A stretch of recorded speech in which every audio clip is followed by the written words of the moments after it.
All right, there we go. Hello, good morning Hi, or Jim. good afternoon for you guys. Yep. How you guys doing? Good afternoon. Good. We're Good. good. We're Very good. You are online from Chino Hills, California, correct? Absolutely. Yes. Okay, very good. So everybody's already seen the introduction. Just to give a little background, this family's been actively involved with Habitat for a few years now, and their daughter went through the program and has successfully graduated, is now working here, and a lot of other good stuff. So we'll get into all that. If you want to know more about the background, you can go read the introduction. So let's hop right into this. It's our hope that we can enlighten the people that might see this video, educate other families through this discussion, so maybe they can learn from some of your tough experience. So let's get right into it. Tell me about your family. Well, we have 3 children. We have our oldest daughter, Chanel. We have Alexandria, our middle, and then we have our son, Joseph, who's 21. We also have 4 grandkids. We have Venice, Allie's son, and we have 3 other grandchildren as well.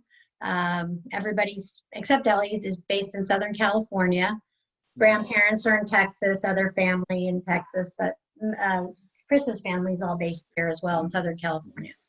I see.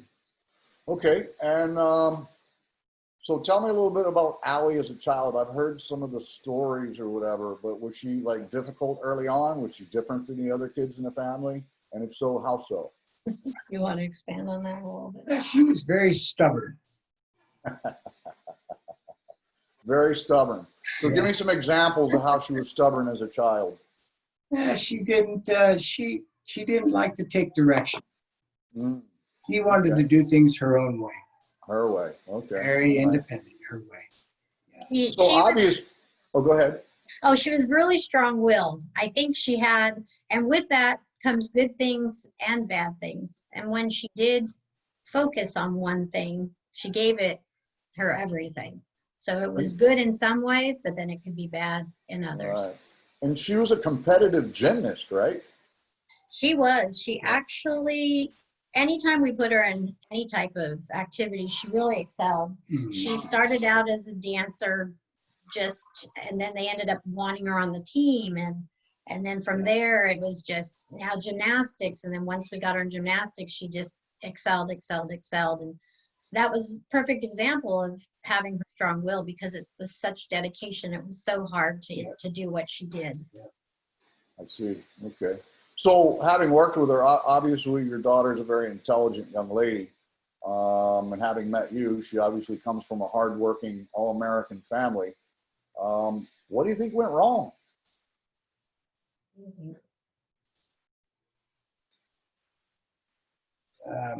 It was, I think, we were as young parents, and we had 3 children, but Allie was the middle daughter. I think there was times when work and being young and young parents, we always tried to kind of pinpoint, like, what did we do wrong, and try to figure out where did we go wrong with her when we have 2 other kids that didn't have that type of problem and raised everybody the same. It was very hard to pinpoint where along the way we had an issue. But I do think that Allie sometimes tended to have some insecurities too, and tend to gravitate sometimes to people that maybe didn't have her best interest. But she always was kind to everybody, even when they weren't the best person to be with. Can't blame other people for what she's done, but it was tough to pinpoint one particular thing. Right. Yeah. Multiple things. Multiple things. Yeah, and I think this just highlights the fact that, it's not necessarily that the family did anything wrong, because addiction affects all kinds of people, and you can be the perfect parent, which, if there is such a thing, but you could do everything right, and just like you just kind of explained, you raised 3 kids, and 2 of them turned out great, and 1 of them had some problems. Luckily now, because she's gotten the right guidance and mentoring and all that, she's doing very well now too. But I think it's suffice to say that you can do everything right and still, you know, kids end up with these problems. And I would tend to agree with you. I think a lot of times it's multiple factors. It a lot of times has to do with the people they surround themselves with. It's always interesting for me to hear stories about somebody like Allie who was active in sports and popular and intelligent, and you know, I mean, early on it seems like she was headed on a great path, and then that got derailed, and then it just became this huge problem, and everything good in her life kind of went away, and she was left with nothing but her addiction and a son that she was unable to take care of and all that kind of stuff. So yeah, so when I say what do you think went wrong, I'm not insinuating that you did anything wrong, because it sounds like you didn't. Well, Yeah. we have, I'm sure. We were young. Well, I mean, we're all human, right? And kids these days don't come with they don't come with a manual, right? And even if you had a manual, it doesn't really work that way, does it? I know. We were young. We were young parents, and I think Uh-huh. the fact that, like you're saying, it didn't come with a manual. If you are young parents, you should seek help, Mm-hmm. you know, right away. Right away. You start. So, you know, that brings me to the next question. When did you start to become concerned about her? And looking back, what kind of behaviors and attitudes kind of caught your attention originally? And then when did you know she had a problem? When did you figure that out? Probably in high school is when High we school. started to really see the problems. And what did you notice? Yeah. What changed? She was more distant from us. The gymnastics, she didn't have that passion for it anymore. She started losing passion in the gymnastics. And she really just didn't listen. I mean, she did not listen. She did what she wanted. Absolutely. It became impossible sometimes. Yeah. We took her door off it got to that point where we had to do these, took her door off, took everything away. You took her door off because why did you need to take the door off? Because that's where we weren't sure about that so much. I think it was, maybe that was the time when that happened. She was using drugs and she was sneaking out of the house. She was sneaking out of the house. That was where we just had to try to do drastic measures. And none of that, those old school methods work. No. None of it works. And raising a kid with the old school method just doesn't work nowadays. And that's why, you know, younger parents should always seek some kind of guidance. Yeah, at least when it comes to addiction. Maybe it works when you don't have those problems. I don't know. I'm not a parent, so I can't speak to that. But so looking back, it sounds like you know, one of the questions I was going to ask. Hindsight's always 20/20, but you know, let's face it, addiction is a very complicated, multifaceted problem. It has to do with social issues, social self-esteem, self-image, of course, the drug use. You know, there's all these different aspects that create the lifestyle of addiction. Looking back, would you have done anything different? I think we would have, if we knew, I don't know if we knew the extent of how bad she was involved with things, which I think we knew she did something. Immediately. We would have sought help at a very early age. Mm-hmm. You know, with her stubbornness as a kid, with all of that, we should have talked to somebody and got another playbook how to raise a kid. Because you do what you do with, you know, what was done to you, and you bring that to the picture, and that's not always right. To follow the footsteps of how you were raised in different ways. And I think that whole thing, the drug thing, when that came into play, we didn't know what to do. So yeah, sorry. That's okay. Yeah, and I'm not trying to re-traumatize you, because let's face it, she's doing fantastic now. I know. And it's something that you had to go through, and it's all, you know, I'm very hopeful for her future at this point. So yeah. Absolutely, totally. So if you don't mind, just for everybody that might be listening, how long did it take from her, you know, she was actively competing and things like that. How long did it take for her to go from competitive athlete to homeless and on the streets? And when 17, she was probably in her early 20s. in So early 20s. she from 17 is when it was unbearable. Yeah, So from 17 to 20, all It was those, really yeah, bad. yeah. it was just Yeah. bad. Yeah. And if you might explain as much as you'd like to, she's okay with it. She and I have talked. In fact, she arranged this, so I she's know. obviously okay with us talking about this. But how bad did it get? You know, I've heard some of the stories, and Chris, you told me when you were here for Christmas, you told me some of them. Yeah, it's as bad as it could be. She hung out with the worst of the worst. I mean, the worst of the worst, the stuff you see in movies. Allie was. Really? Yeah. Wow. It was so bad. We even had the police come to our house at 3 a.m. checking on us at times. Yeah. So. Checking on you.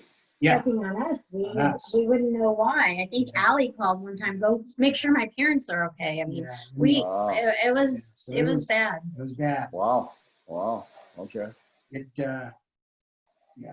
And did you know, was she honest with you at any point about the drug use? So she lied and covered it up the whole time? The whole time. Yeah. I think I'm trying to, well, the way we found out was, it's just. I mean, you could see the signs of it. I could see it. Yeah. She stopped coming around, and we'd have family over and we'd invite her over. She basically was just gone most of the time. We let her go at 17. We let her go. We didn't kick her out. She decided to leave because of the pressure she was getting from me. Because I knew what she was doing. And the reason why, for one, I had no choice. She was going to go. But I was worried about her giving drugs to her younger brother. Ah, yeah. Okay. And that right there. And he didn't take that path, did he? He's a good kid. And he didn't. And we were fortunate, that he was so little that she left in time. And we were very worried about her giving heavy drugs to my son. Right. And well, that brings me to the next question. How did her substance use affect the family? How did that affect the family? I mean, obviously disheartening for you, but what about the other kids? It was a disaster. It was a nightmare. Her sister, I think they all lost communication, and it was very hard for everybody. Her grandparents, for the most part, my parents couldn't even believe it. When I told my dad, he broke down because he was just in so much shock.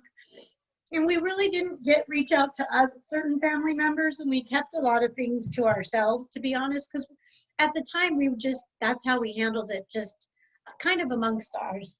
And was some of that because of shame and guilt and things like that? I think so. Yeah, I think so. I mean, and we're Hispanic. Our family sometimes tends to be more private, and even now I feel it feels so much better to talk about it, and that's why we're evolving, and I started to do that. I started to read and talk to Chris more about it, and the more knowledge we knew, the better we became at handling it, because we really kept a lot of it under wraps for a while, which wasn't necessarily a good thing to do. Right, but a lot of people do that. But now, I mean, what I've noticed through the years is everybody likes a story of redemption. Everybody likes to hear a story of somebody, making it through a struggle and then becoming successful in spite of it. So you have that to look forward to in the future, and you got a lot to be proud about for now. Because I mean, let's face it, she came to Abilitat. She went through. This is probably one of the toughest programs in the country. We certainly make no apologies for that.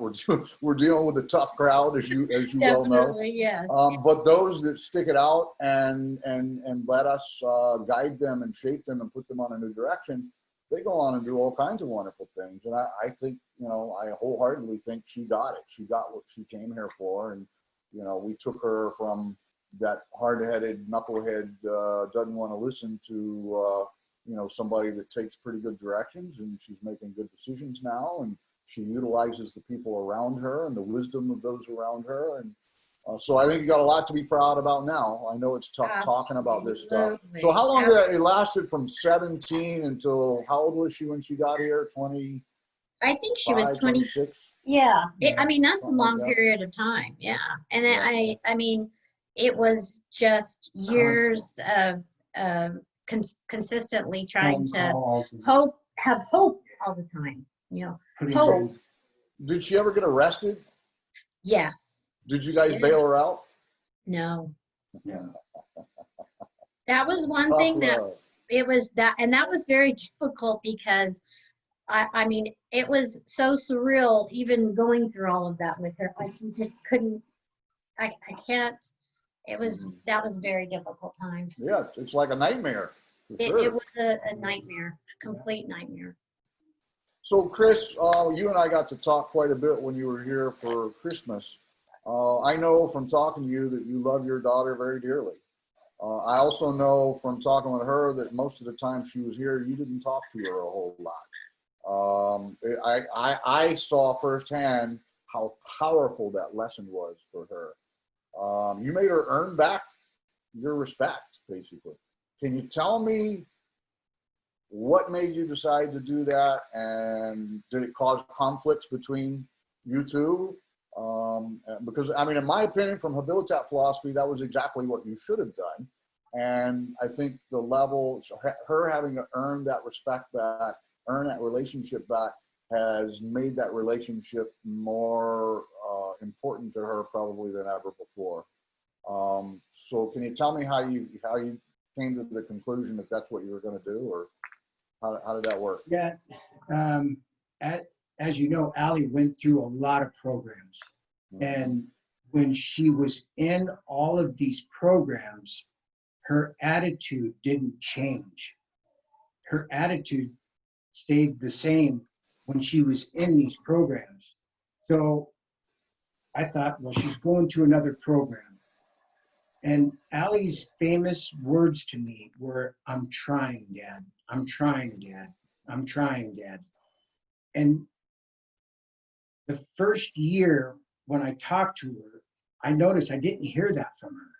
She started to change. And When she was here, you mean? yeah, Okay, Once he okay. got to speak to her after I see. I began to hear her start to take accountability for her actions. And from the 5-year span that I've been there, I have not heard her tell me, "I'm trying, Dad." Mhm. now. And she, when I talk to her now, she completely takes accountability for everything, because I blamed myself for all of this. And she tells me, "No, it's me. Yeah. You know, she has taken accountability for her actions, and she's just a different person. Her mind, she's not a victim anymore. Right. I never hear a victim voice or "I'm trying, Dad." And after that 3rd year, I said, okay, I'll break down the wall. You know, I had to put that up. I wasn't sure. It's hard to ride that roller coaster with her, you know. So I broke it down, and I knew once she took accountability for her actions that it would be harder for her to get in trouble again. And yeah, she's a different person. Yeah. So Allie's very fortunate to have parents like you, that's for sure. But what was it like while she was here for like 3 years? You guys stepped up and were raising her child. What was it like for you to have to raise her child? Well, they had some challenges because we had moved on to a different chapter of our lives. We have grandkids, and he was our grandson. And I think it was very challenging at first to revert back to being parents again, because that's the role both assumed for him. But I think we were, in doing it, I always had hope she would get better and he would go Right. back with his mom. Right. In my heart, And that's exactly what's happening now, I right? know. Yeah. I know. Yeah. I'm so thankful that she's come to the place she is and has learned, and she's evolved as a person. But it was challenging. We did have a lot of support though when we first had Venice, his godparents, his babysitters. We had people come forward and help us with him, her best friend, high school. We had a lot of support, but it was challenging sometimes, you know. But he's a wonderful boy. Such a good little boy. He's such a He great is. boy. He is like a bright yeah. light of pure joy, that kid, man. Yes. She's very lucky too. She's very lucky that she has parents like you, because I've seen these type of situations turn into really ugly things where the kid gets taken away, the kid ends up in foster care, sometimes adoption, and not always in the best circumstance. And so, you guys really stepped up to try and salvage that situation. And let's face it, he is a very special little young man. So, he's so wonderful. Her son, Venice, he spent a lot of time here at Habilitat. We purposely worked to try and help them rebuild, a relationship, because she'd been gone, and before she was here, she was absent in his life emotionally anyway. How do you think what effect did that have on her son? The whole mess. What effect did it have on him? He was a little insecure at times. He was a little insecure at times, but he seemed to always yearn for his mom. He really did, because and that's something that we as grandparents, we couldn't fulfill. He just yearned for his mom. He would tell us, well, I want to human nature, right? Pretty much human Yeah, nature, right? And I still long for my mom sometimes too. I think we all do. And I think we assumed as much of he meshed with us very well. He did. And with her brother and him they just clicked. I mean, they did. And he meshed in our family well. It was hard to do, but it had to be done. Yes. Right. His mom. Yeah. And she has to have that responsibility to be a parent. Have it. And we feel that she's worked hard for that, and that he's been so excited. When am I going? When am I leaving for Hawaii? When am I going? And the fact that he's been there so much, he feels that's his family too. Habilitat, the people at Habilitat, he loves everybody. He really loves all of you. And everybody here loves him too. He's like a bright ray of sunlight when he comes around here. Yeah, everybody loves him here. So you mentioned this earlier, Chris, or either one of you. Allie said that she's been through 25 other treatment programs throughout her life. Why do you think those programs didn't work for her? I mean, 25, that's a lot. When I would go into those places, the feeling I got is Allie was just a monetary body. Nobody cared. They were cold. There was no family whatsoever. She would never make real friends. She would never make true friends in those places.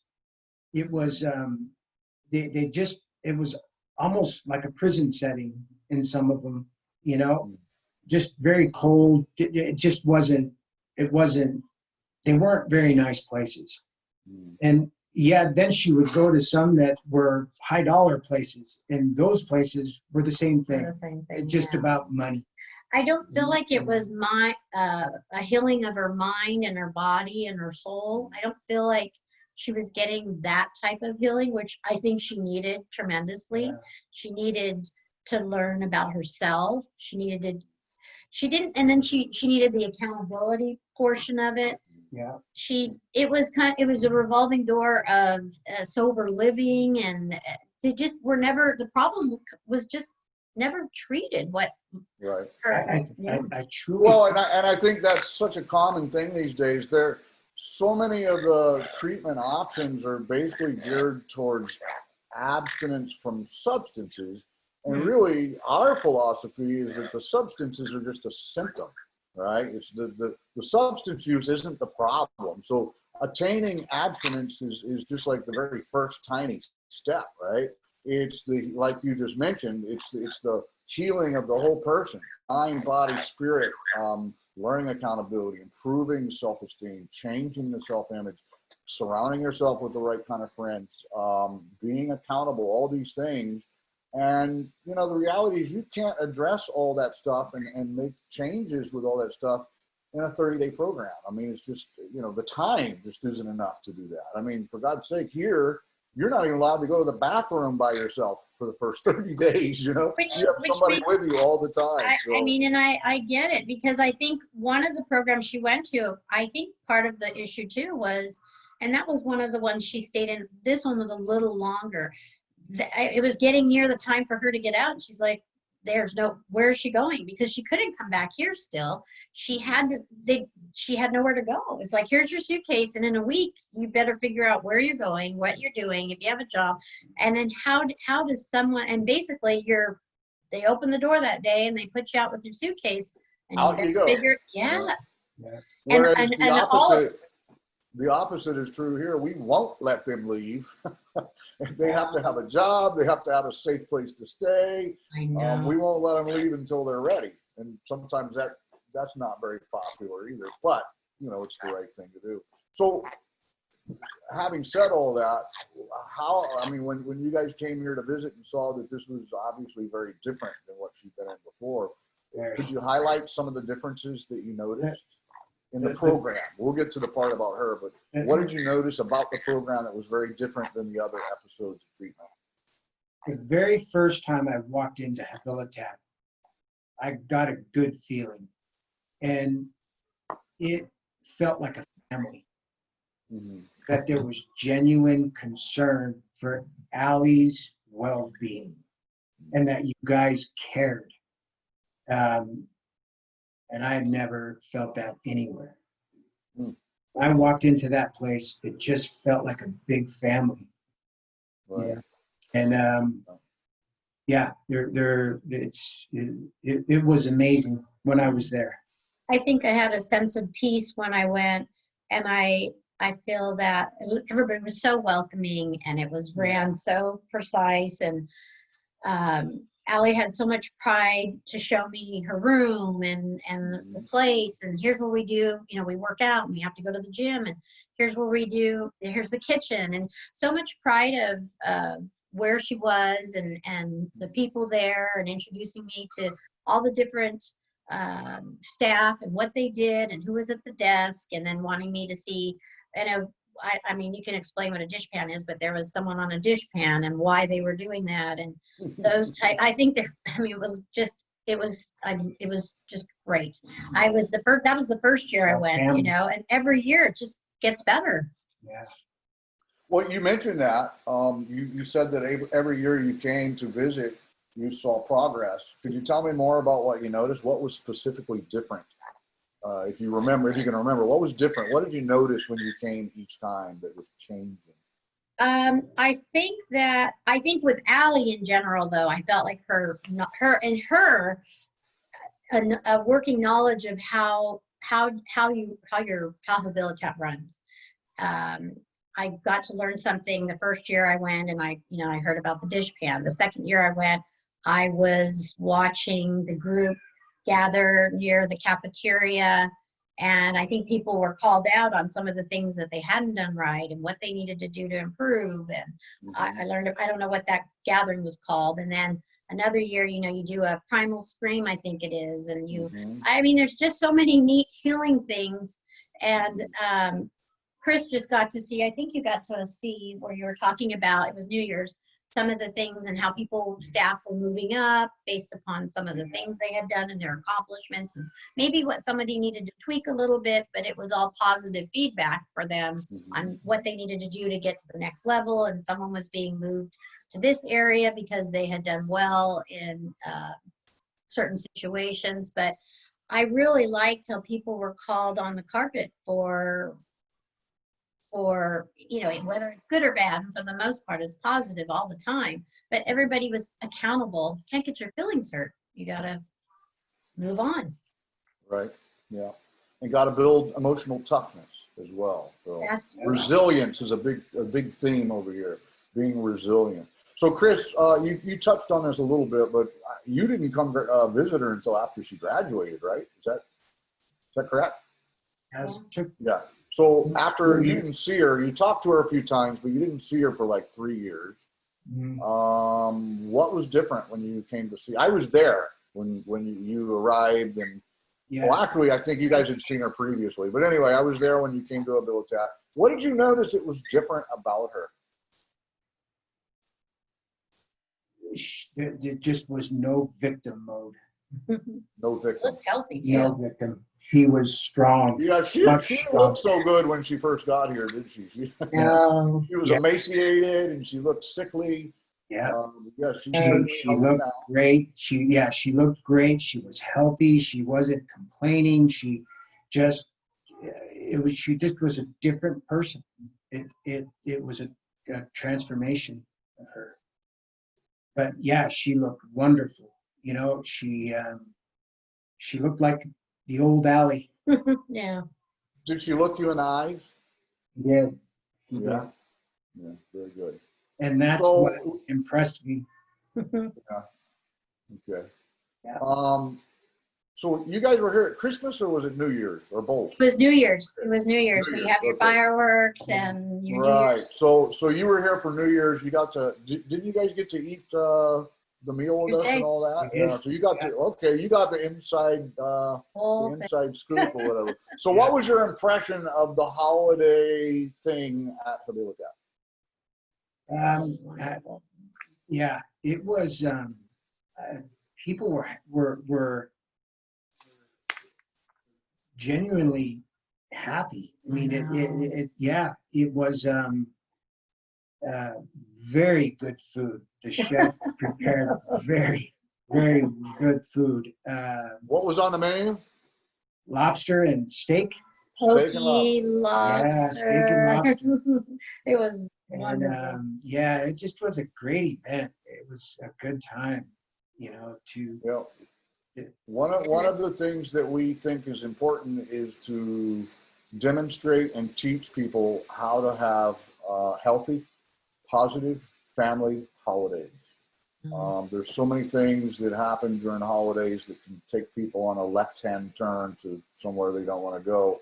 So we have a policy here that we celebrate anything that we can, just for the reason that we want to demonstrate, here's how you have a good family holiday without drugs and without alcohol and without problems.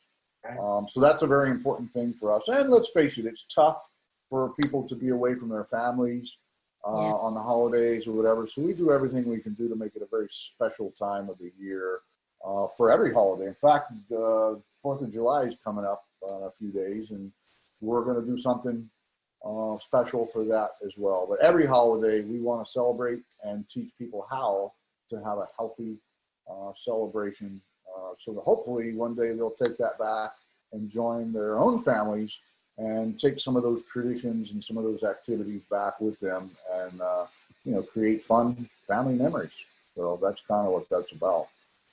So Allie, I'm sorry, what? I said that was one of the best things we were able to participate in when we got to go for New Year's Day.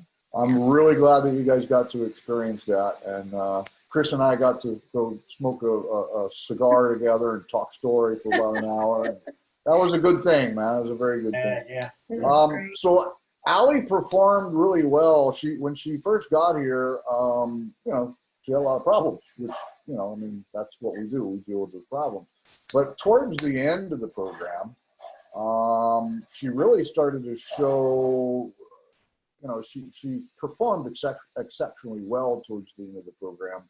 In fact, to the point that we actually offered her a job here, which is, for those that don't know, we only hire the most dedicated, the most exemplary, the most proficient. We hire the people here that really exemplify the Habilitat spirit and mentality. And she was offered a job in fact, we created a new position for her. We were looking for somebody that could do social media, PR, all the public relations and stuff like that. And she had already been doing that stuff as an older resident in the program and was just accomplishing things that, left me thinking, wow, I got to hire this girl. She's, doing all kind of great things. And she's really, she really believes, obviously she believes in what she's talking about because she razzle dazzles people, with the Habitat philosophy. Yes. Yeah. But towards the end, she was very indecisive about taking the job. And I have a policy that I don't coerce people. If you want to work here, you really got to want to. Yeah. We don't ever want to try and coerce anybody into employment here or whatever. But I know that she was indecisive, and I know that she had talked to you folks about it. Do you think she made a good decision to stay? And if so, why? I think she made the best decision to stay. I think that surrounding herself with what assisted her with her success and was everything to her. It was, I know Habitat means so much to her. I thought it was a perfect fit for her. And I know how much the residents and other people mean to her as far as their successes and friendships, etc. But I know it means Money is not gonna ever heal your spirit, and she has going back to that every day. And I think that is what she needs. You can't put a dollar value on that. You just can't. I know. I think being there is, I think it's the And perfect fit for her. she should remain. Mhm. She should not leave. She should remain there because you just can't put a dollar value on that. The whole experience, what she has to offer too, and what you have to offer her, I think was just a great fit. We really, that's how we felt. But we told her, it's ultimately your decision, so you decide what you want to do. But it's just, I just thought it was such a great, just went hand in hand with everything. It was wonderful. Right. So things, after she graduated, things started moving in a positive direction really quickly. So she moved out of here. She got her a car pretty quick. She moved out of here in the neighborhood. And then recently she needed to take another step up because Venice was going to come out here and live with her. That happened really quickly. And now she has a really nice place and room for Venice and a good group of friends in the neighborhood that she lives in, and does positive social activities on the weekends. What did you have? I guess what I want to ask is, did you have any reservations about her taking back her role as full-time mommy so quickly out of the program, or did you sense that she was ready and you were going to support that? How did that whole conversation go? In my heart, I felt she was ready. It was a big step for us because we've actually been with Venice for 6 years, correct? 6 or 7, Yeah. And Wow. but he's been in contact with Allie all the time. That she's always had a part of her been together, but him flying back and forth, visiting Habitat, us going I went regularly, and then Chris coming, and Venice eventually started flying on his own, and their relationship was strong. Yeah. I felt it was right. And he's the one that really made us do it, because he kept telling us, when am I going to go see my mom? When am I going to go see my mom? I mean, they tell us almost every day, when am I going to go to Hawaii again? When am I going to go to Habitat again to see my mommy? So, and with him doing that, then we felt comfortable. Yeah. With the transition. I think that was a lot to do with feeling good about it, because I don't think it would have been very difficult. I don't know if he didn't want to go, or if he didn't. I don't know. Maybe it would have been hard to do that. But yeah, because that happens sometimes too. The kid's like, I don't want to leave. They get used to being with the grandparents, or they're used to their environment, and they don't want to go change environment. So that would have been a challenge, huh? It would have been. Yeah, but it would have been hard. He's had that connection with her, though. I don't know what we would have done if that would have happened. Well, and I think that just highlights, you know, we kind of have this policy that where possible, when there's children involved, that we want to, you know, after we get some of the basics out of the way in the treatment part of the program, we want to start to bring the child or the family back in, especially if there's a chance that, you know, that situation could be renewed and reunited or whatever. So I think that it was a really positive thing. You know, he came and he'd stay for spring break. He'd come and stay for a few weeks here and there. We would arrange outings for them. We would arrange things for them to do or whatever, but it was a chance for them to, you know, reacclimate, rebond, and reestablish the relationship, you know. So I think programs that don't address those issues are probably falling short, because that's, you know, if you're a mother, I mean, let's face it, she had the guilt from you know, not raising him. Then, you know, I'm sure he may not say this, but I'm sure somewhere deep down inside there's some hurt and resentment about that or whatever. And those kind of things, they take time. You know, they take time to heal. And really the best way to heal it is to do something different and to continuously do something different, so that the child can understand that there is love there, that we can get past this and we can move on. And I think that he's well on his way to that. I mean, frankly, he's a pretty darn well-adjusted kid for going through what he went through. And I think he has you guys to thank for that, right? So, yeah. I think I think we had a great base that helped us with him too, and his aunt and his family, grandparents, everybody. His godparents were really amazing in his life too. And Our neighbor across the street, Shani, she'd come and pick him up every week. And then we had his babysitter. We had one Solange and Emma and all these wonderful people we surrounded ourselves with. We're just, everybody was helpful. And he had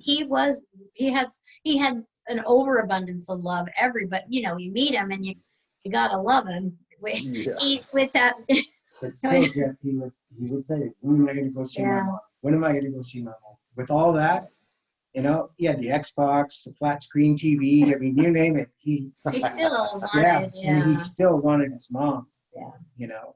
He in fact, with all the things going on, he had homeschool because of, you know, the COVID thing, and we would have Allie and him talk every day, and she would help him as much as she could with his homework. They were every day.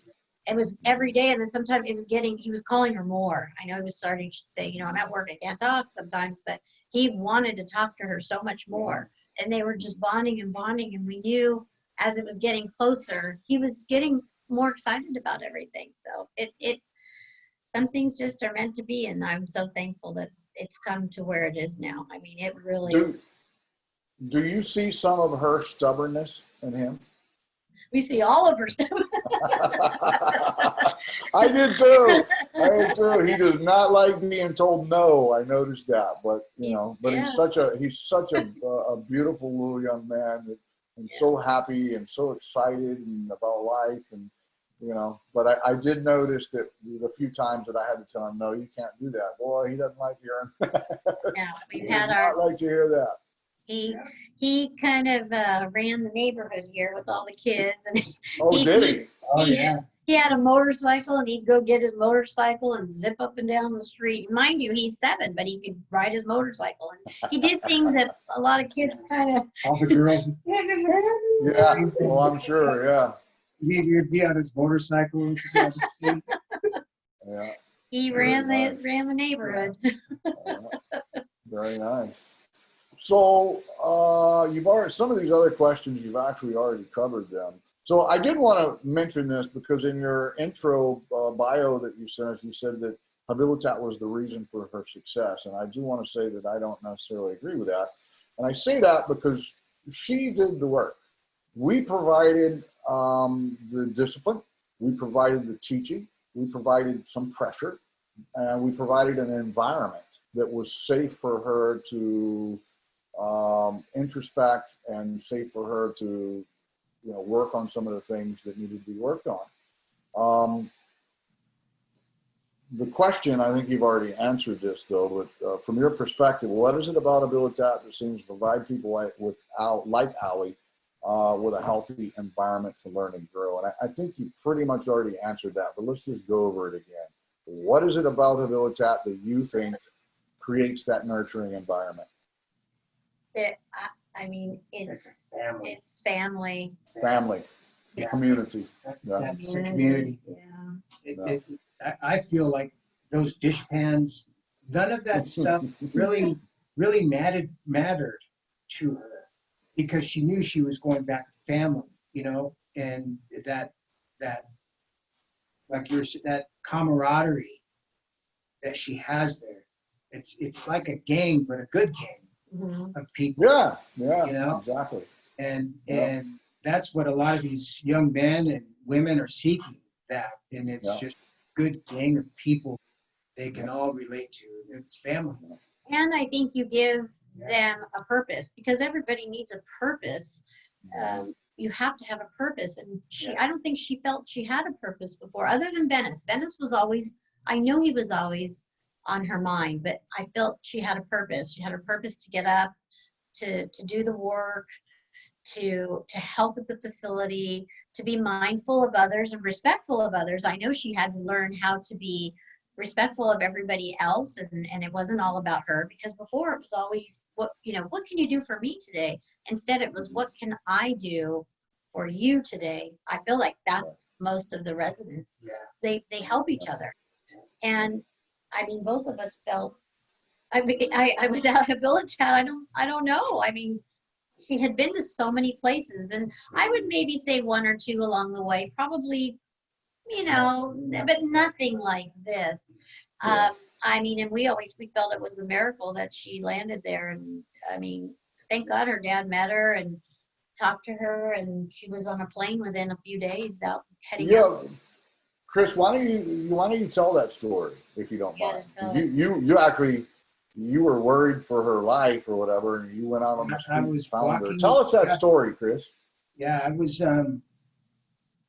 walking the streets, looking inside the homeless encampments, looking inside the tents and talking to people and trying to find her, and because I kind of knew she was at her wit's end there. And just walking through the filth and the homeless encampments, and of course no one's going to tell you where she's at. So finally I got lucky, and somehow we were able to have her meet me on a corner. But didn't you find her phone or something, or what happened? I don't remember. No. We had something. And I tried calling an old number. That's right. And I think I may have gotten somebody on the number that was involved, and we met on a corner, and she comes walking up, and that was it. She was ready for the change. And what did you say? What did you say to her? I don't remember. You don't remember? Yeah, I wasn't mad anymore. I remember that. Mm-hmm. I wasn't angry at her anymore. I was there was a sense of peace for some reason that I found her, and I just felt that sense of peace, like maybe this is it. And we talked about her addiction. We talked about all her stuff that she was doing, and that's where, as a parent, I didn't know how to talk. And a lot of these dads out there, there's a dad out there. You got to learn to talk to your daughter, and get help right away. Don't let it go this far. So when you found her on the street, did you already know about the Habitat as an option, or? We heard about it. We heard about it. And then that's where I said, Allie, do you want to go? I asked her, and she said, yes, Dad. So a friend of hers took her in and helped her out for a little bit, and then she flew out. I see. And Yeah, best decision she ever made. best decision she ever made. Best decision, yeah. So tell me, what do you value about the new Alexandria? I love having my daughter back. I love having my daughter back. I do. That's the most important thing. I can't thank you enough for having her back and talking to her every day and texting with her and communicating with her and communicating about normal subjects and normal things. And there's just such a bright future for her. So does she consult you guys about decisions that she's making? Like Yeah. as a young adult should, in a Yes. healthy way. Yeah, Hey Dad, this is what I'm thinking. What do you think about that? Yes. Yeah. Okay. But she's still doing that with us as well. So she, some Great. people, they graduate and they just cut everybody off. They don't want anybody involved in the business. But the smart ones, they recognize, okay, all these people helped me get to where I am today, and that's a good place where I am today. So therefore, I should continue to allow these people to help direct me and guide me. And what I've noticed with her is she's still doing that. I mean, she texts me or asks, and other people, not just me, but other people as well, about our opinions about things that have to do with her life and what she should do or whatever. And that's very, that's encouraging because, she's not, she knows that she can accomplish a whole lot more with a group of people behind her than she can do on her own or whatever. Absolutely. Have you noticed that as well? Oh yeah, she'll reach out or she'll ask me a question or she'll call her dad and say, "What do you think about this?" And then I'll tell her too. Sometimes I know she'll reach out. She's I've talked to some other people here, and I'm wondering this. Way more. She talks to us about everything. It's so great because we have a great relationship where we can actually engage and talk about future and her job and what she intends to do. And so it's wonderful because for so many years we didn't even have the connection anymore to get to know anything about her life. So it's it's just the best. Yeah, it's kind of like you're getting to know your daughter all over again, huh? Yeah. Now I wish she was right here, but at least we can FaceTime every day and we have her and we're so thankful. We can sleep because I want to say years there was no sleep. There was no sleeping. It was always worry. Yeah. So when the whole time she was here, you guys slept better? I did. It was just like, we would always be worried at night. The whole thing was different. Everything. When I talked to her on the phone, I didn't hear that. I'm trying, Dad. I'm trying, Dad. Right. That always meant She's failure. leaving. Yeah. Trying is failure. Yeah, we don't do trying here. Trying is not part of the vocabulary. Yes, either you are or you aren't. It's one of those two. So. I didn't hear that. And that right there, I thought, wow, this is the real deal. And it just changed everything. And I feel like too, we used to get empty promises that she would make promises that they were impossible to keep. Instead, she would do it when she was there. And then she'd tell us later, here's what I've done. Right. Etc. And she would have done what, and then she'd come back after the fact when it was done, rather than make these promises that were just so hard to. Yeah, that's a real trend with people that are living in that lifestyle. One of the things that we teach people here is you don't make promises. A lot of times people they want to promise their children, oh, Daddy will get better, Mommy will get better. I promise. We won't. We teach them, don't put your money where your mouth is. Don't give those kind of expectations. Just do it. Either do it or don't do it. But don't make those kind of promises. So that's all I see. Good. She's doing it. Doing it. So is there? I want to be respectful of your time, but is there any other important messages that you'd like to communicate to anybody that may watch this?